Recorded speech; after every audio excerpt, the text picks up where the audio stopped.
မြန်မာပသိမ်ဒီလေးတွေကိုလူတိုင်းမြင်မှုကြားဖို့ကြပေမဲ့ဘယ်လိုလုပ်လဲဆိုတာကိုမသိသေးတဲ့လူတွေရှိကြမယ်လို့ထင်တယ်။ဒါဆိုရင်တော့ Ever နဲ့တူပသိမ်ဒီလေးတွေကိုဘယ်လိုလုပ်လဲဆိုတာကိုစက်ရုံမှာတွားပြီးတော့လေ့လာလိုက်ရအောင်။ဒီစက်ရုံလေးကတော့အနန္တမေတ္တာလို့ခေါ်ပြီးတော့သူကပသိမ်မှာတည်ရှိရဖြစ်ပါတယ်။ပထမဆုံး Ever တို့အဒီစက်ရုံလေးကိုတွားနေရပါတော့။စက်ရုံလေးကဟိုလိုမျိုးအကြီးတော့မဟုတ်ဘူးပေါ့နော်။တတိုင်းစီးပွားရေးလေးဆိုတော့ဒီလိုမျိုးဝင်းလေးပဲရှိရပေါ့နော်။ကိုဆိုင်အတွက်အလှဆင်ခြင်းလိုပဲဖြစ်ဖြစ်တပုံရိုက်ခြင်းလိုပဲဖြစ်ဖြစ်လိုချင်တယ်ဆိုလို့ရှိရင်တော့သူတို့မှာ TikTok page လေးရှိပါတယ်။အားလုံးပဲမင်္ဂလာပါဒီနေ့တော့ Ever ကပသိမ်ထီလုပ်ငန်းလေးကိုသွားလေးလောက်မှာဖြစ်ပါတယ်အနန္တမြတ်တာပသိမ်ဒီဆိုင်လေးပေါ့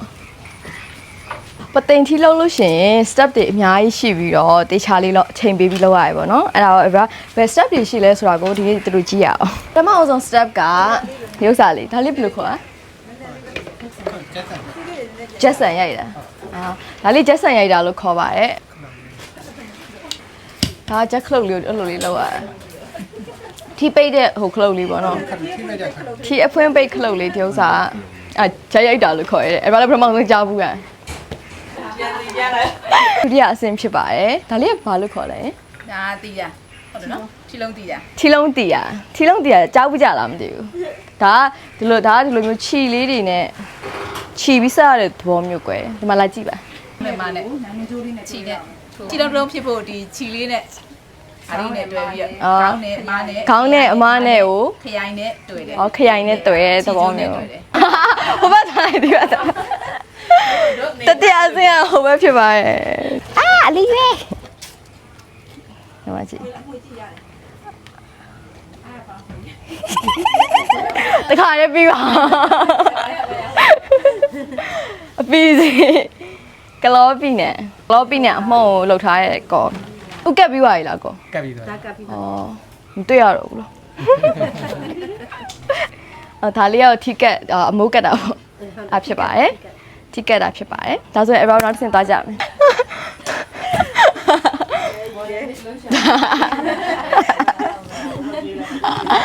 ခဏပါလေဒါကတော့ခရိုင်လေးတွေကိုသုံးမွေးချီနဲ့လှဆင်တာခရိုင်ကိုချီထဲလေးနဲ့ပန်းထိုးပြီးလှဆင်တာမျိုးဒီကဒါကိုဒီလိုပန်းပုံလေးနော်ပြလို့ရတာလေလှုပ်ပြီးသားရှိတာလှုပ်ပြီးသားပုံထဲမှာဟုတ်တယ်ကြည့်နေအဲ့ရောလေးလောက်တာဟုတ်တယ်အဲ့လိုပုံတီတာဘယ်လိုခေါ်ရမေးပါခရိုင်လေးတွေကိုသုံးမွေးလေးတွေနဲ့အလှခရိုင်ပန်းထိုးရလို့ခေါ်ရဲဒါအနီအောင်ပဲရလားသူကဒီပြရောင်စုံရှိတယ်ဩရောင်စုံအဲ့လိုကိုကြိုက်တဲ့အရောင်လေးထိုးပေးလို့ရလားအမားတို့ကဒီနေ့အနီလေးနဲ့ထိုးပေးထားဟာကိုကြိုက်တဲ့အရောင်လေးထိုးလို့ရတယ်အနီလေးဆိုရဲရဲလေးလှမလားနှက်ခဲနီရောင်လေးလို့အင်းနောက်တစ်ဆင်အောင်နောက်တစ်ဆင်ဟိုမှာလက်ဖက်ရိုက်တယ်ဟုတ်သေးပါဘူးဒီရောဟုတ်သေးပါဝိတ်ကြအောင်ဒါလေးကနောက်တစ်ဆင်ပါတိထားပါလို့ဒါလေးကနှစ်ပန်းရိုက်တာပါဟောဒါလေးကနှစ်ပန်းရိုက်တာတဲ့ဒါလေးတွေကိုထီးဟာလေးအစလေးတွေကိုနော်အနားလေးတွေအနားပြန်ကောတဲ့သဘောမျိုးတေချာလေးကော်နေလိုက်ကောဒါကဟုတ်ကော်နေပဲလားပြီးတော့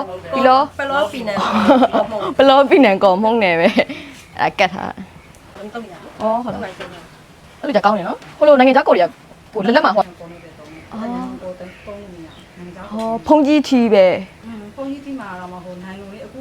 ဟုတ်ဖုန်ကြီးထီးရဲ့လေနိုင်လို့မှာပဲလေနိုင်ငံခြားကော်ကိုတုံးတာပေါ့နော်ဒီလိုထားတွေမှာတော့ခဏပြောတယ်ပလော့ကီနဲ့ပလော့ပိတ်တဲ့ကော်မုံပဲတုံးတယ်ပေါ့ဒါတော့ဆင်ဖြစ်ပါတယ်အမျိုးမဘယ်လိုခေါ်ထီလုံးချဟိုကကပ်ပြီးတော့ဒီလိုတက်တဲ့ဟိုကရိုက်ပြီးလာတယ်ဒီမှာဒါလေးကိုဒီလိုပြန်ချလိုက်တော့အခွင့်ပိတ်လေးမှာဟိုကလေးတက်တက်လေးတော့ဖွင့်လိုက်တယ်ဆိုတော့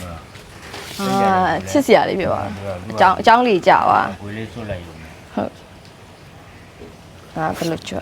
ဒီလိုအချိုင်လေးဖြောင်းလို့လောက်ရတာနော်အခွင့်ပိတ်မှာသူကဒီလေးတက်အဲ့တော့မလှအသားကြာသွားတာပေါ့ချစ်စရာလေး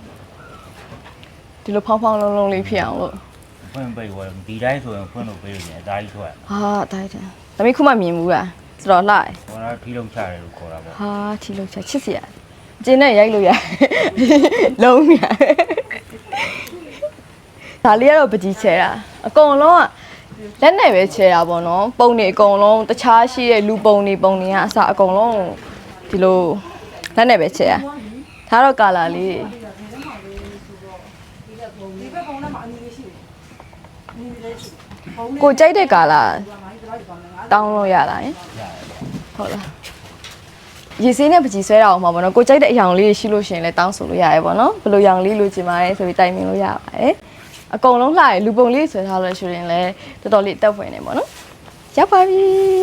ဒါနောက်ဆုံးအစင်းလို့ပြောရမှာနော်ဟုတ်ကဲ့နောက်ဆုံးစင်းဒီလိုမျိုးအမွှေးလေးတွေလေငငယ်တော့ဒီလိုရှောက်စောတဲ့ဒီမှာဒီဥစ္စာလေးတွေဒီကအဲ့လိုလှည့်လိုက်တော့မှလေအဲ့ဒါလေးကဝီးဆိုပြီးတော့လဲနေ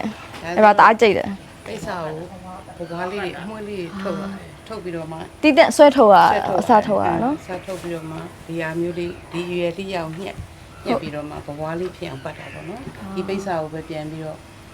အစားပြန်ထုတ်ပြရတာအစားထုတ်လိုက်တော့မှဒီလိုအမွှေးလေးဘွားလေးရလာတော့မှချစ်ဖို့ကောင်းတယ်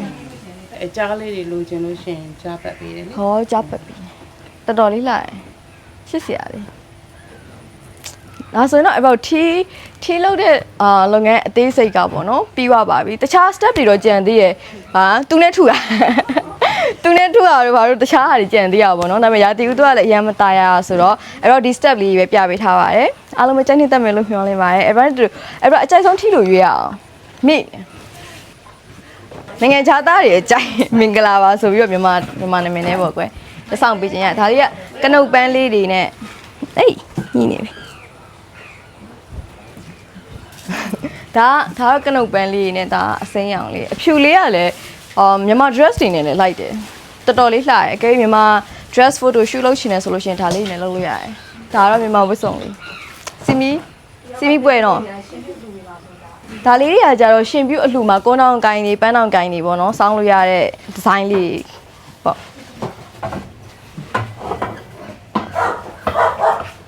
ပြီးတော့ဒီဇိုင်းလေးရှိတယ်ဒါလေးဆိုလဲမြန်မာကဟန်လေးတွေ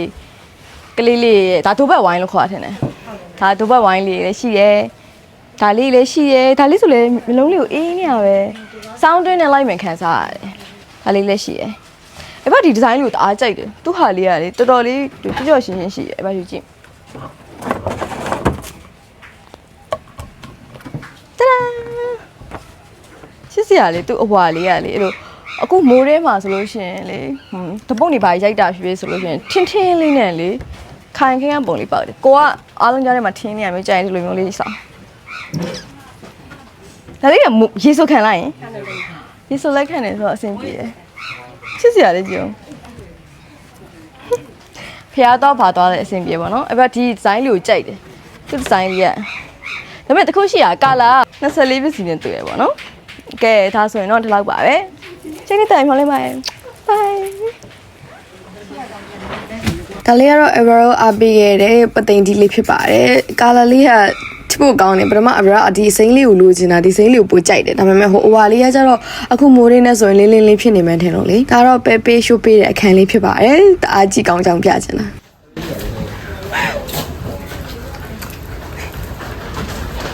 ရပြီ